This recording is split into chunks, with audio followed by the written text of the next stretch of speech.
Hi, everybody. Thank you for attending my presentation. My name is Guy. I come from the University of Glasgow. I'm here to present my study, Affecting Prolonged Interactions with Social Robots, conducted with Professor Arvid Karpas and my supervisors, Professor Emily S. Cross and Professor Val Morrison. Social robots, cognitive architectures, and embodied cognition can elicit socially meaningful behaviors and emotions from humans. They can afford valuable opportunities for social engagement with human users, and there is a growing evidence base that documents how social robots might function as autonomous tools to support psychosocial health interventions, physical therapy and physical health, and other means to amplify or support human therapeutic efforts. Since interactions with social robots are novel and exciting for most people, one particular concern in this specific area of human-robot interaction is the extent to which behavioral and emotional expressions might extend from initial interactions with a robot when its novelty is particularly salient and be sustained over time. So here we aim to test the extent to which social robots can elicit emotional expression and disclosures from people, as well as affecting their perceptions in a long and intensive period. And in order to do that, we conducted two experiments.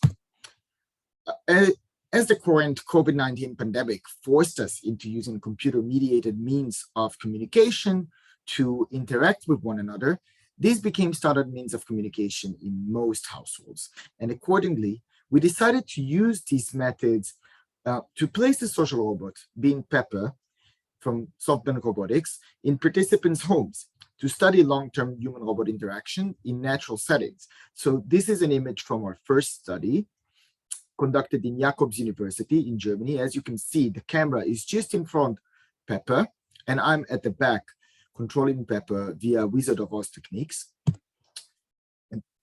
Of a mediated online experiment, this research is designed to examine the type and extent of expressions people use to communicate with a social robot, how they perceive it, as well as how people disclose information and emotions to a social robot via online video chat across time.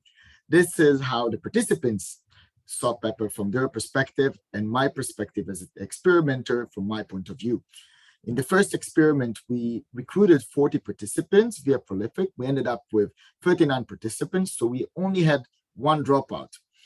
All of them were above the age of 18, English speakers based in the UK. We conducted a between subjects experiment with two conditions. In one, participants had interactions about the COVID-19 pandemic experiences, and in the other condition, they were talking to Pepper about general everyday experiences. And this was a repeated measures experiments with 10 testing sessions across 5 weeks. Second experiment was conducted in the university at the University of Glasgow, my home university. And as you can see, again, the camera was placed just in front of Pepper. We had a green screen in the back, so we could change Pepper's background to correspond to the first background we used in the first experiment. And I'm at the back controlling the experiment, controlling Pepper via Wizard of Oz technique. And this how it looked like from the participant point of view. We recruited 41 participants via Prolific. We ended up with a total sample size of 34 participants. All of them were above the age of 18, English speakers based in the UK, and of course, informal caregivers. So in this experiment, we decided to focus on informal caregivers as individuals who experience somewhat of a difficult and unique and somewhat stressful way of living. Again, 10 testing sessions, repeated measures across 5 weeks. The interaction always started with greetings, and then the first question, Pepper was asking the participants about the week or weekend to build rapport. And this followed with 2 additional questions that correspond to one of 10 different topics addressing different aspects of quality of life, like relationships, social life, mental health, and so on. So in total, the interactions consisted of 3 questions asked by Pepper. Then we measured perception how people perceived Pepper, so in terms of mind perception and how participants perceive the interaction quality. We also looked into qualitative open-ended answers of the participants, looking into attachment and relationship building. In terms of disclosure, we looked into subjective disclosure, how participants perceived their own disclosures to Pepper, but also objective measurements of disclosure, how long the disclosures were, and how many words participants shared with Pepper. In terms of expression, we're looking into facial and vocal expression.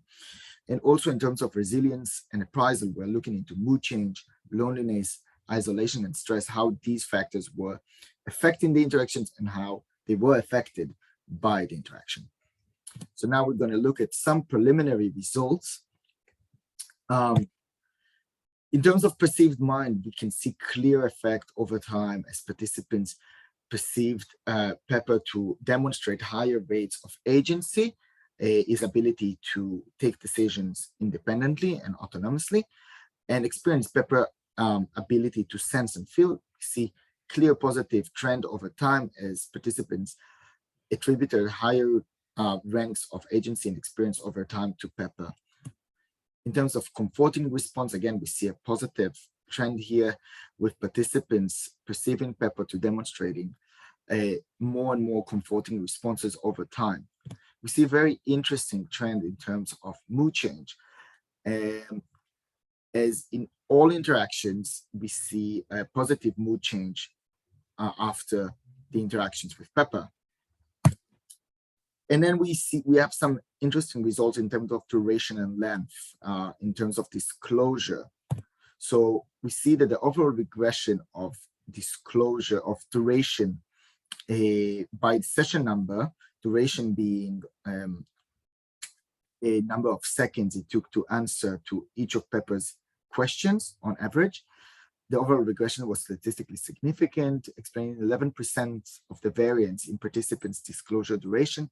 And we found a very similar trend in disclosure length, which was measured in the number of words participants used to answer to each of Pepper's questions. So to conclude, from the results of this study, we can learn about the value of social robot-led interactions with stressed individuals who might not be suffering from a diagnosed mental condition themselves, but are living with a considerably difficult life situations. Furthermore, these results provide important evidence concerning the potential of introducing social robots in real-life applications. Social robots could therefore elicit rich interactions with stressed individuals over time, acquire relevant information from their disclosures, and potentially relieve their stress and burden via engaging them in ongoing discussions that elicit rich self-disclosures. This, of course, will need to be further investigated and empirically evaluated. Oops.